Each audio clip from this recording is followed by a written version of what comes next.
Hi guys, this is gsn.com and I'm here with the unboxing of the huge and famous iPhone XS Max. We have it in the 64GB flavor and the price tag should be around $1,099 as the starting version. This was unveiled on September 12th by Apple and is the biggest iPhone yet at 6.5 inches. It's got the Apple A12 Bionic CPU inside, and here we go. It's actually not as big as I was expecting. I was expecting something huge. In fact, the screen takes up a very large portion of the facade, so you can't even tell it's a 6.5 incher. You can't tell that it weighs 208 grams, it actually feels much lighter than that, or better said, the weight is well distributed.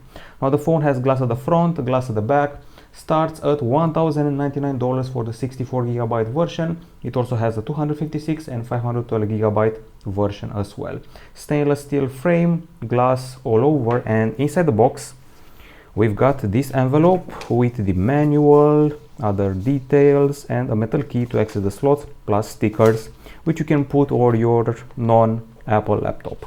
There's a charger here which may require an adapter in some countries, as well as Apple AirPods with a lightning connector, as you can see, and it's been for at least 2 years now.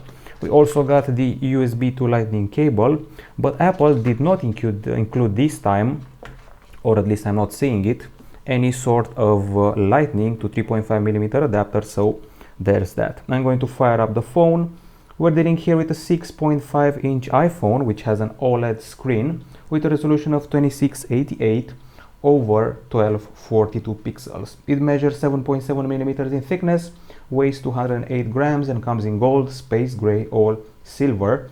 The screen has multiple features: 120 Hz sensing, HDR, 1:1 contrast ratio, true tone, white color, and 3D touch. Now the phone itself has been IP68 certified, comes with the powerful Apple A12 Bionic CPU, 4GB of RAM, and also a battery with a capacity of 3174 mAh. Okay, we got the start here. We're connected to the internet. Here we go. It's activating.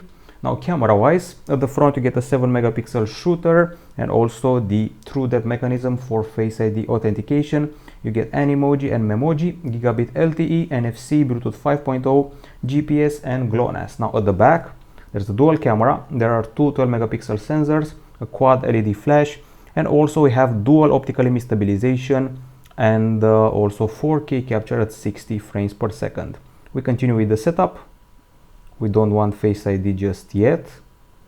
Okay, no passcode for me. Later. Don't use, and so forth. Setup was new iPhone.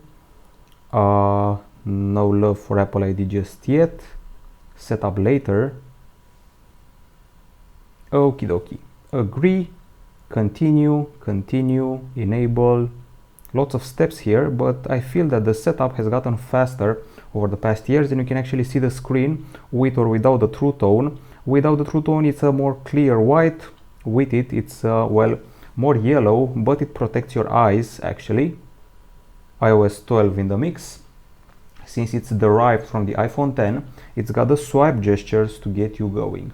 Now, as I said before, we're getting a combo of two 12-megapixel cameras at the back, wide angle and telephoto, dual optical image stabilization, and also Smart HDR, which is new, as well as several other features.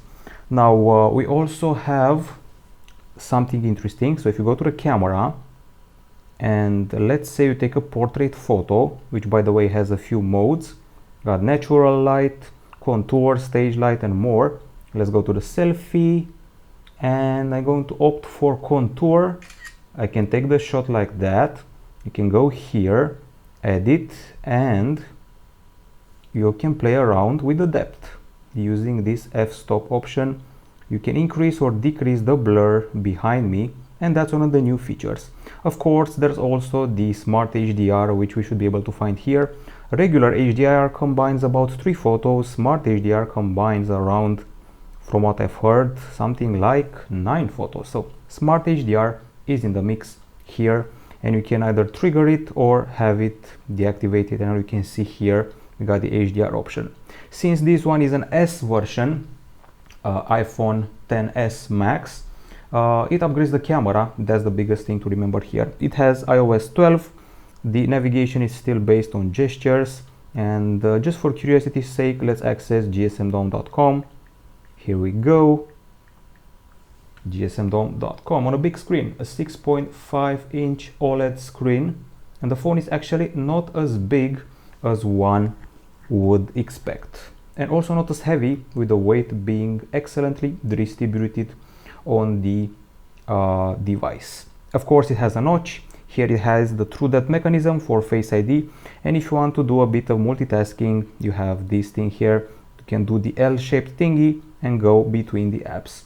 In a nutshell, this has been the first contact with the biggest iPhone yet, iPhone XS Max, 6.5-inch screen, some novelty for the camera. I've heard excellent things about Smart HDR, and I'm going to look forward to testing the device further and getting back to you with some conclusions. So far so good. I would have to say that it sits quite well in my hand in spite of the huge diagonal. This is it from gsmdome.com. Bye bye.